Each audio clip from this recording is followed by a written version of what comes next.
Ever wake up feeling like a truck hit you, reversed and hit you again? That's not adulthood, that's your sleep position. 15 ways to sleep, 15 ways to mess yourself up. Let's find out which train wreck you are. Number 1. The fetal position. You curl yourself into a tiny little shrimp, knees tucked up, chin down, pretending you're back in the womb, where the only thing you had to worry about was whether your mom ate spicy food. Over 60% of people sleep like this. So, if you're one of them, congratulations, you're basic. Pros: no snoring. Digestion stays decent. Back doesn't immediately hate you in the morning. Cons: if you curl too tight, you literally restrict your breathing, like actually suffocating yourself in your sleep. That's not dramatic, that's biology. Your shoulder gets crushed all night, leading to numb arms. Personality profile. Experts say people who sleep in the fetal position are usually sensitive, introverted, and emotional. Translation: you look like a functional adult on the outside, but on the inside you're a toddler who needs a hug and a juice box.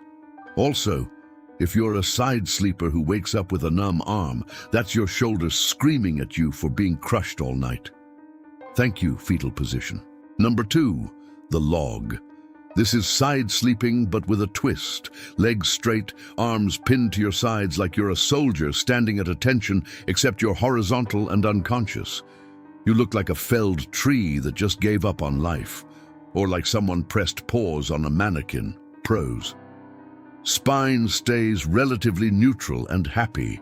Acid reflux stays down because you're not curling into a knot. Cons: your arms are trapped. You wake up at 3 in the morning and your hand is completely dead. You touch your face and you can't feel it, which is a terrifying experience because for a split second you think you've had a stroke. But no, you just crushed your own nerves for 8 hours. Personality profile.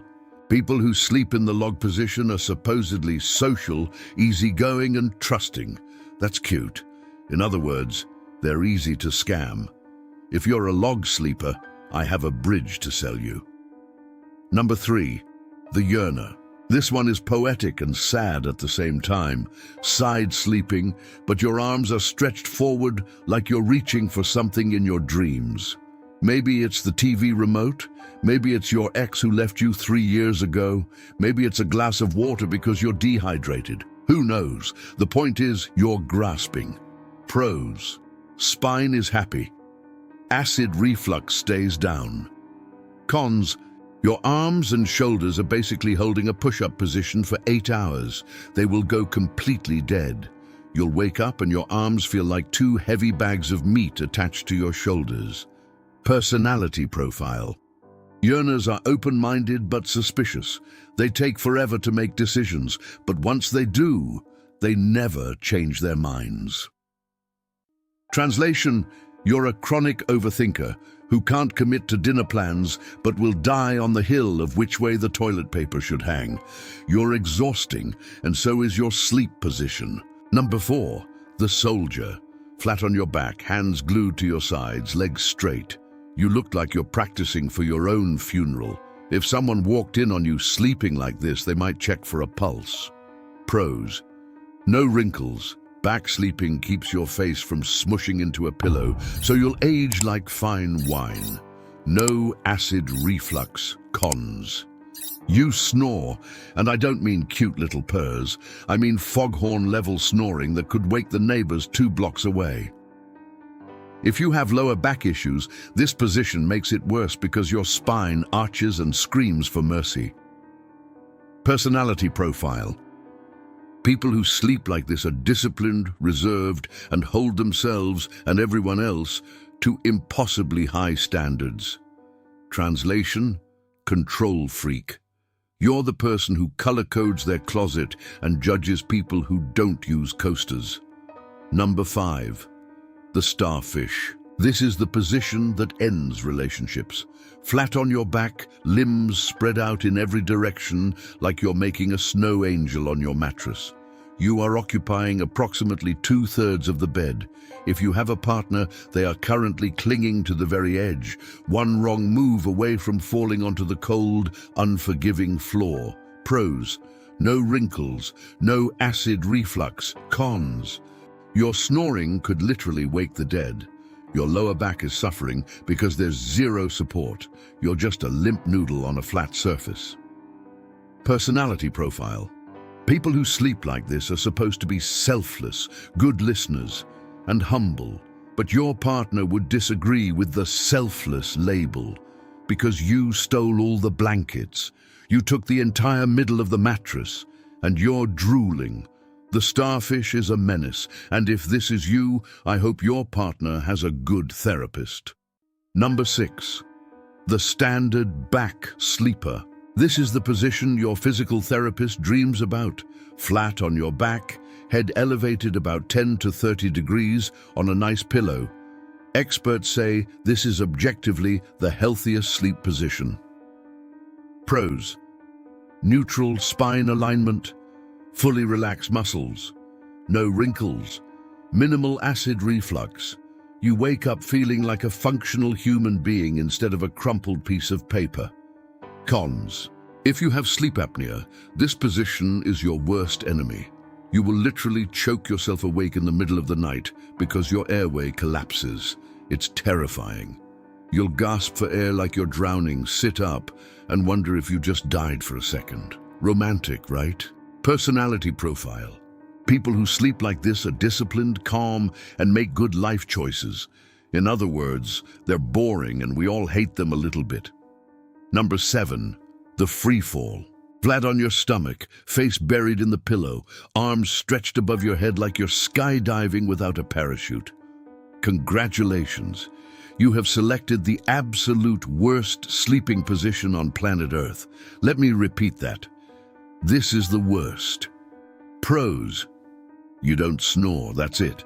That's the only positive thing anyone can say about this position. Cons: your neck is twisted at a 90-degree angle just so you can breathe through one corner of the pillow. Your spine looks like a roller coaster designed by a sadist. Your shoulders are being crushed into your mattress. Your lower back is arched in a way that would make a chiropractor cry.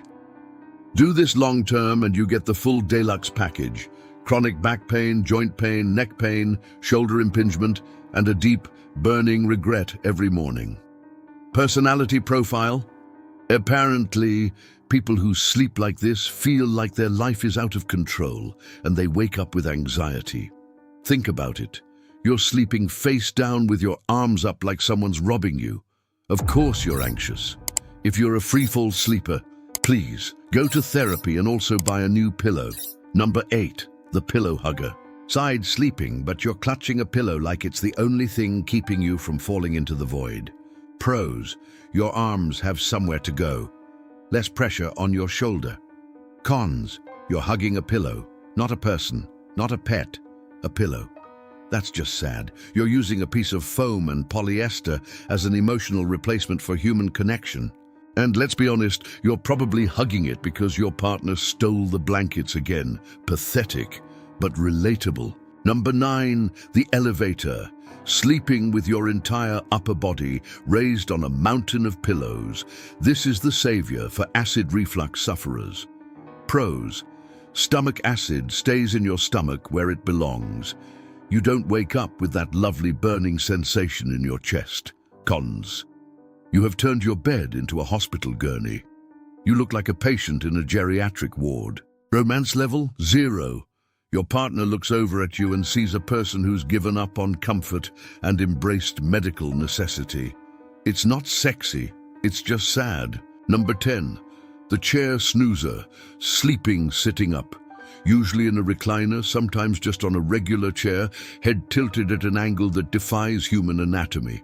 Pros: no acid reflux. Cons: everything else.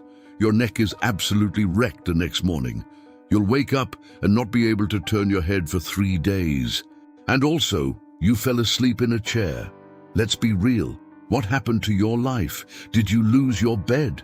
Are you in a waiting room? Did you get kicked out? The chair snoozer is a mystery, wrapped in an enigma, wrapped in a neck brace. Number 11, the spoon. One person wrapped around the other from behind like a koala clinging to a tree. It's the classic couple's pose. It's in every rom-com. It's supposed to be intimate and loving. Pros, you feel warm, secure, and connected.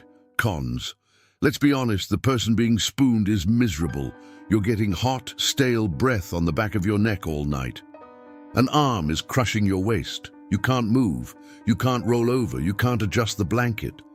And if you try to escape, you'll hurt their feelings. So you just lie there, suffocating, while your partner sleeps peacefully like a baby. You're a prisoner. But you can't say anything because that would ruin the romance. So you suffer silently. That's love. Number 12, the loose spoon. This is the same as the spoon, but with a gap. You're touching, but not really. There's space between your bodies, a tiny no-man's land that says, I love you, but I also need to breathe. Pros, intimacy with personal space. You're connected, but not suffocating. Cons, that gap becomes an obsession. At 3 in the morning, you lie awake staring at the space between you. Is it a crack in the relationship? Is it just too hot? Is there someone else? You create entire dramatic narratives based on a 2-inch gap. Overthinking level, maximum. Number 13, the chasing spoon. This is painfully one-sided. One person tries to cuddle, the other person slowly, methodically scoots away until they're literally clinging to the edge of the bed. It's a silent battle. The chaser keeps inching closer. The chasee keeps inching further. By morning, one of you is hanging off the mattress like a cliffhanger in a movie. Pros, at least the chaser is trying, they're putting in effort. Cons, you're literally chasing someone in your sleep who doesn't want to be touched by you. That's a metaphor for your entire relationship, isn't it? Depressing. Number 14, the back-to-back touch. This is the we're not mad, we're just tired position. Both of you are on your sides, backs facing each other, but you're still touching. Your backs are pressed together like 2 closed doors. Pros, you're connected, but you have independence.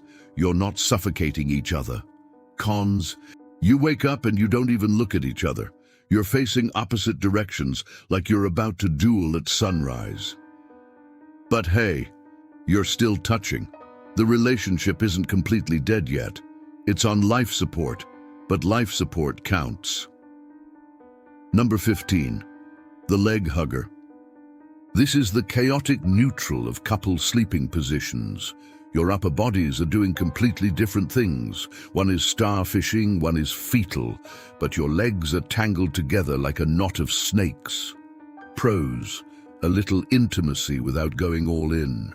You get the human connection without the hot breath on your neck. Cons, you only want their legs.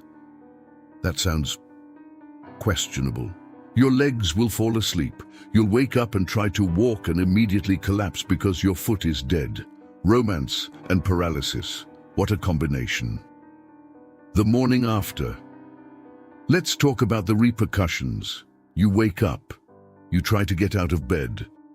And your body immediately reminds you what you did wrong. If you're a fetal sleeper, your hips are tight and your back is screaming. If you're a freefall sleeper, you can't turn your head to the left. If you're a starfish, your lower back is in agony and your partner is giving you the silent treatment because you kicked them twice. Every single position has a morning tax. You either pay with pain or you pay with relationship drama. There is no free lunch. There is no free sleep.